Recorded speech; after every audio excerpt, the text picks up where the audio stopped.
अगर मैं बोलूँ आपके 4 भाई 4 बहन है, तो सर जैसे कि मैं भी रहा हूँ, तो होता क्या है सर कि अब आपको अपने भाई बहनों का भी ख्याल रखना है जी। उनको भी अपग्रेड करना है, फिर आप ही एक समझ लीजिए एक मेजर अर्निंग मेंबर आप ही हैं जी।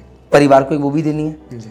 तो आप उस इनिशियल फेज के अंदर इन्वेस्टमेंट के लिए पैसा निकाला कैसे? क्योंकि जब मेरा केस आया तो मेरे को तो ब्याज ही देना था, फिर बहन की शादी करनी थी, अपने लिए चीज़ें करनी थी, मैं तो बहुत लेट हो गया सर। और मैंने कभी फाइनेंशियल मैनेजमेंट सोचा ही नहीं, सच बोलूँ तो मैं आपको बिल्कुल बिंदास बताऊँ। आप बताइए सर। मेरे साथ स्थिति कुछ हद तक बेहतर थी। मेरे फादर को थोड़ा पेंशन भी मिलता था और उसके बाद कुछ पैसों को मैं उनके साथ शेयर करके फैमिली की अपब्रिंगिंग में, क्योंकि जब मैं कॉलेज में था उसी समय मेरे फादर जॉब से रिटायर कर गए, तो मैं 2 साल बिताया जब पिताजी रिटायरमेंट फेज में थे और मेरे यहाँ कोई अर्निंग मेंबर नहीं था फैमिली में। बड़े भाई, बड़ी बहन, छोटी बहन, सब लोग, कुछ बहनों की शादी हो गई थी, भाई किसी की शादी नहीं हुई थी, लेकिन सब लोग फिनेंशियली पूरी तरह से ग्राउंड लेवल पे थे।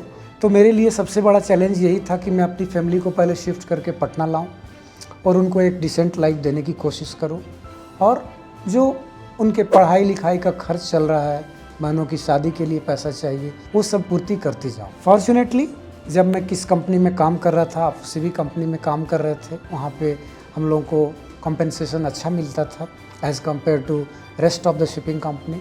तो बाय गॉड ग्रेस वो क्षतिपूर्ति होती रही और कुछ पैसे भी बचते रहे।